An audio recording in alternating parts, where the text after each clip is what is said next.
Hello guys, in our today's video we are going to look at 2023 Mathematics Paper 2 GCE, specifically question 6a. So the question is, in the diagram, OA is equal to 2A vector, AB is equal to B vector, OC is equal to 3B vector, M is the midpoint of OB, and OC is parallel to AB. Okay, so M is the midpoint of OB, and OC is parallel to OD. Let me say OB is parallel to OC. Okay. So this one here is the midpoint. So midpoint is more like the ratio from O up to M is equal to the ratio from M up to B. So the question is, express in terms of A vector and or B vector. Okay, so we have Roman numeral number 1 or B. So whenever you see a vector which is like OB, the starting variable, let me say, or we can say here is our starting point. This one here is our starting point. Then this one here is our ending point. So starting point, which is this one, then the ending point is this one. Now when answering OB here, we need to choose roots which have vectors. So we are saying we are looking for OB. Now for us to reach OB here, we need to take some roots which have vectors. For example, OA, it has A, let me say it has 2A vector, and also AB, it has a B vector there. So for us to reach OB here, we can't use this root here, which is OB directly, because we don't have vectors here. Or we can't use OC and CB, because here we don't have a vector, but here we have. But if here we were having a vector, we can also use this root here. Now, for us to answer OB here, we are just going to use the roots that we have been given, which is OA and AB. So for us to answer OB, I'm going to say OB vector is equal to OA vector plus AB vector. Now you need to ask yourself, what is my OA vector? My OA vector is 2A vector. So here I'm going to say 2A vector. So this bar here represents a vector. Don't leave it, okay? If you say 2n, which means you're not talking about vectors. Okay. Plus, what is our AB vector? Our AB vector here, it is B vector. The reason why here I'm adding, as you can see here, the arrow is pointing on this side here. Even on this part here, the arrow is pointing on this side here. Now let's say, for example, if here we were looking for B, or if here we were looking for B or vector, which means our starting point here is B, and then our ending point here it is O.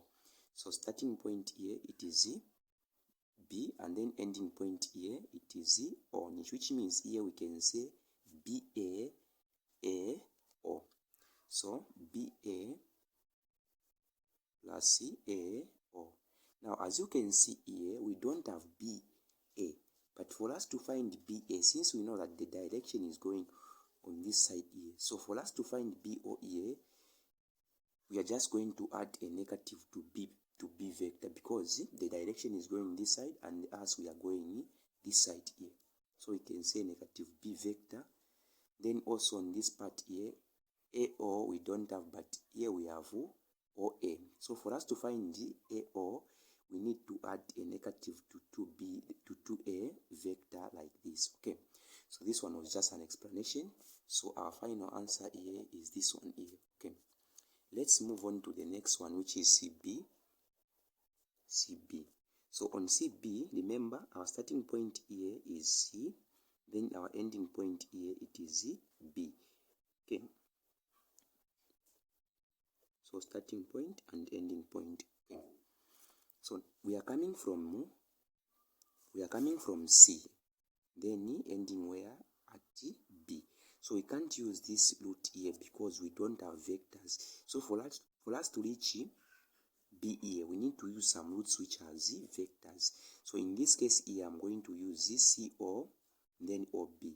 Why am I using OB? Because I know that I have OB here, which is 2A vector plus B vector. So here I'm going to say CB vector is equal to CO vector plus OB vector. Okay, so here I'm going to ask myself, do I have CO? No, I don't have CO. I only have OC. But for me to find CO, I need to add a negative to 3B vector because the direction is going this side and then me, I'm going this side here. Okay. So here I'm going to say for me to find the CO, I'm going to add negative to 3B vector. So it is going to be negative 3B vector plus, as you can see here, our OB is 2A vector plus B vector. So here I'm going to say 2A vector plus B vector, like this one. Now, as you can see here, this one is B vector and also this one is B vector. This one is negative 3B vector, and then this one is B vector. So these two are like terms, okay? So I need to collect them. So this here we don't have an equal sign here. An equal sign is on this side here. So the sign is going to remain the same. So I'm going to say 2A vector minus 3B vector plus B vector. So my 2A vector, and then here I'm going to say negative 3B vector plus B vector. So here I'm going to remain with negative 2B vector. Okay. So in this part here, which means we are done. Or if you want, you can factorize what is common here, which is 2, by saying 2 out, then a vector minus B vector like this one here. Okay. So let's move on to the next one, which is AC. So we are coming from A, and then our ending point here, it is C. So here I'm going to use roots which are vectors, which is Z, AO, and then OC. Okay. So I'm going to say my AC is equal to, remember, A is our starting point, then C is our ending point. Okay. So we need to end at C, and then our starting point here it is A. Okay. So if we move from A and then go at O, I'm going to say OA plus OC. So as you can see, this one here is our ending point, and then this one here is our starting point. Okay.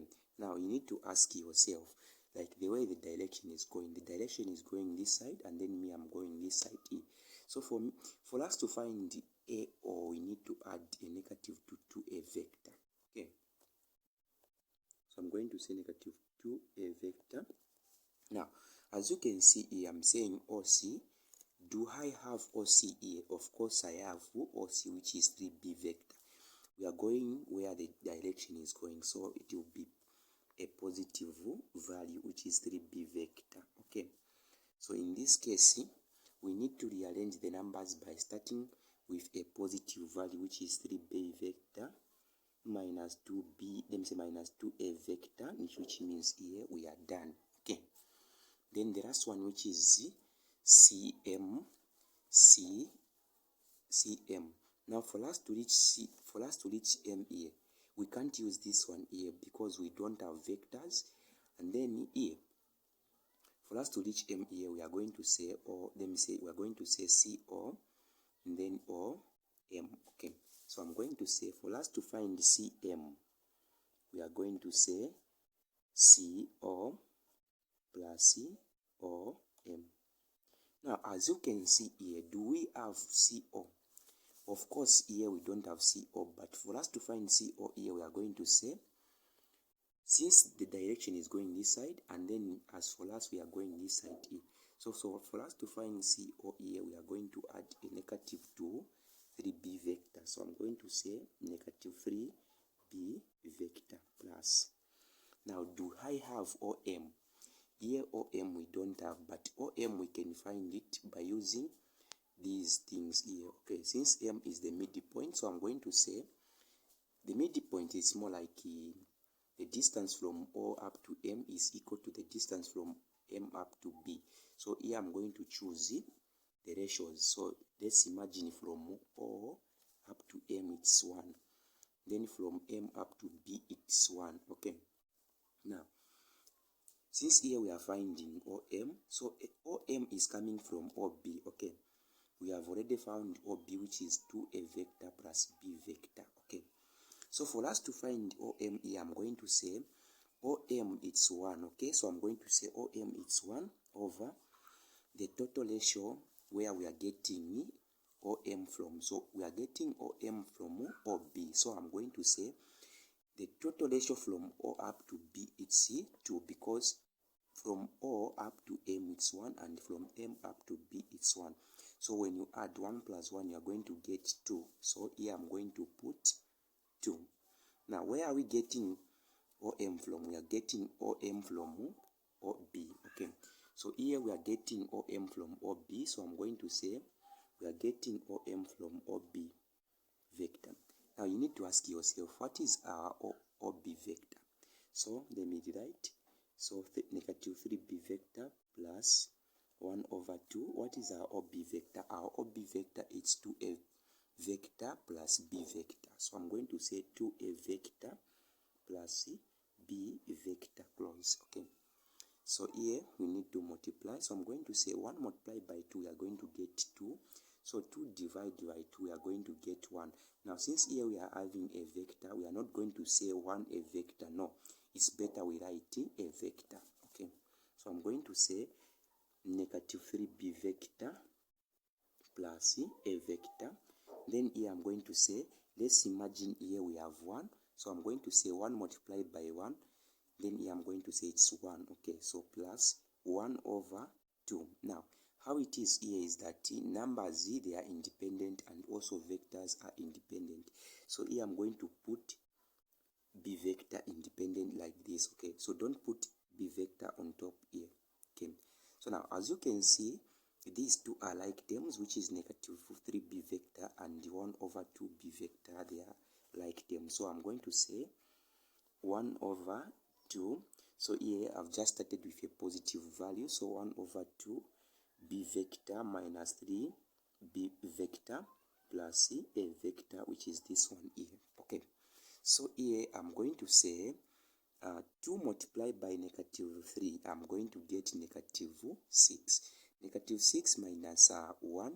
Here I'm going to get negative 5. Okay. Negative 5 over 2 B vector plus a vector. Okay. So this one here is a negative value. So for me to answer it well, I'm going to start with a positive value, which is a vector minus 5 over 2 B vector, which means here we are done. So on this part here, what I'm doing here is like this. 2 multiplied by negative 3, that's negative 6. Then here I'm having 1, so I'm going to say 1 minus 6. So 1 minus 6, it's more like 1 minus 6 is more like 6 minus 1. Now here we are having a negative, so I'm going to say it's negative 5. Or in simpler ways, I'm going to say 1 over 2 B vector 3 B vector, or negative 3 B vector. So here I'm going to find the common denominator, which is 2. So 2 into 2, that's 1. 1 multiplied by B vector, I'm going to get B vector. So here I can imagine that here we are having 1. So 1 into 2, I'm going to get 2. 2 multiplied by negative 3, I'm going to get negative 6 B vector. So as you can see, these two are like terms. So I'm going to say B vector minus 6B vector. I'm going to get negative 5B vector over 2. Now here I was saying vectors, they exist independent. So I'm going to say negative 5 over 2B vector like this one here. Thanks for watching. See you.